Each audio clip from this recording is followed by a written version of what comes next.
All right, picture this scenario for a second, because I know a lot of you are living it right now. You've put in the absolute hard work, you finished learning JavaScript and Node.js, you built a to-do app, you built a fully functional e-commerce store, and you even built a clone of Netflix. You've polished up that resume and submitted well over 300 job applications on platforms like LinkedIn and Indeed. And your inbox is just filled with complete silence. Or maybe worse, those automated, thank you for applying, but unfortunately rejection emails. It is incredibly frustrating, and if you're in this position right now, I completely understand the burnout you're feeling. Naturally, seeing all those rejections roll in, you might be asking yourself these exact questions. Is the tech market completely dead? Has AI actually swooped in and replaced junior developers entirely? Well, here is the unfiltered, maybe slightly tough love truth. The tech market isn't dead. Not at all. But the era of landing a comfortable job with a generic, tutorial-grade MERN-stack resume, yeah, that is officially over. The bar has moved. Think about this number for a second, 800. When a hiring manager posts a junior or mid-level Node.js role right now, they receive roughly 800 applications in just 48 hours. That is an absolute mountain of resumes. And because of this massive volume, recruiters are basically forced to filter out 90% of Node.js applications almost immediately. They're looking for very specific signals of competency, and if you don't have them, you don't make the cut. In this explainer, we're going to completely diagnose why this is happening. We'll cover our agenda: 1. The MERN-stack saturation. 2. The TypeScript framework gap. 3. MongoDB versus relational databases. And 4. Missing production deployment skills. Then, we'll cover number 5, the 3-project fix to completely revamp your portfolio today. Let's jump straight into section 1, the MERN-stack saturation. There is a really stark contrast in timelines here. 10 years ago, if you knew how to connect an Express.js backend to a MongoDB database and render a React component on a screen, you were a rock star. I mean, you were way ahead of the curve. But today, literally every single bootcamp and online course teaches that exact same curriculum. Basic JavaScript, Express route handlers with simple async await functions, Mongo schemas with completely unstructured MongoDB collections. The uniqueness is just gone. And here is the brutal reality. If your resume lists the exact same 3 tutorial projects, the e-commerce store, the blog API, the task manager, as 790 other candidates in that stack of 800, your resume gets filtered out in 5 seconds flat. Hiring managers are looking for problem solvers, not people who can just follow a tutorial step by step. Plus, AI tools can generate those basic crude endpoints in seconds now.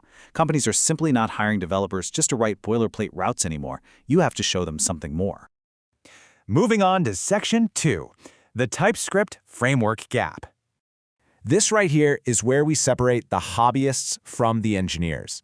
There is a vast difference between plain JavaScript and what modern enterprise teams actually use day to day.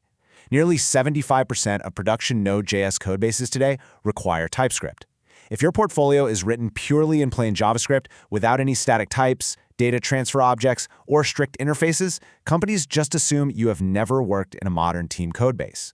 Plain JavaScript is fine when you're first learning, but enterprise teams need the safety and predictability that TypeScript provides.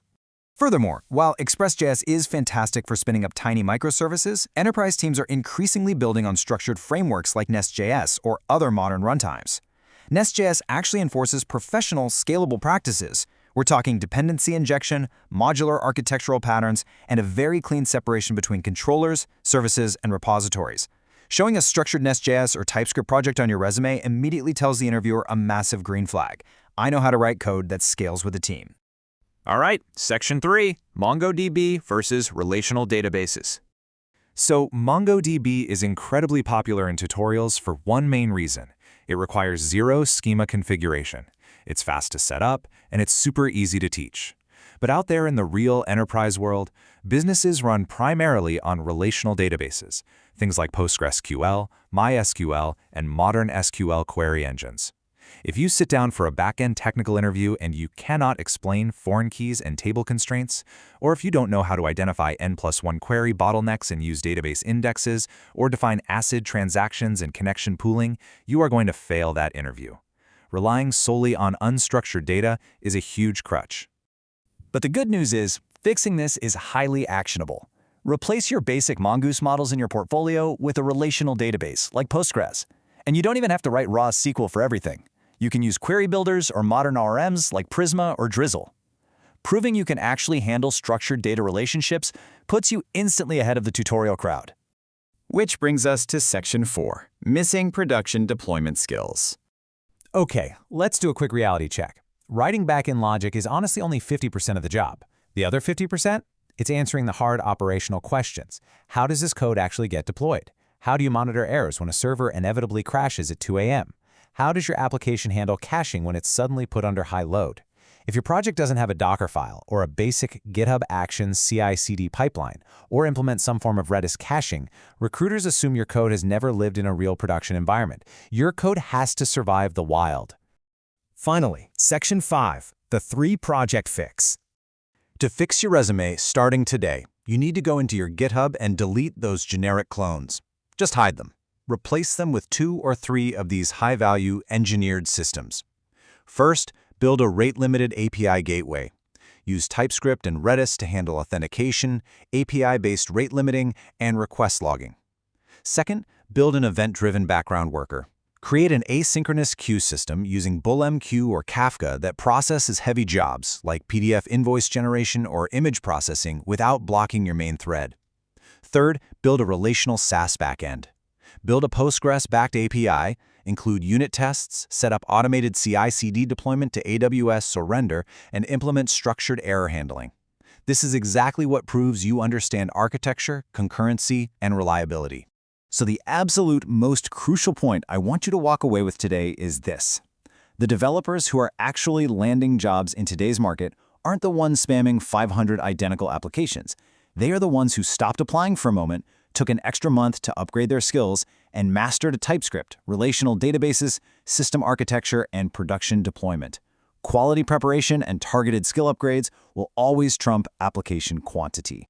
As we wrap up this explainer, I want to leave you with a question to really reflect on. What has been your biggest challenge in tech interviews or job applications so far? Take a hard, honest look at your resume and ask yourself if you're falling into any of the 4 gaps we discussed today. If you are, that's okay. Take these blueprints and start building today.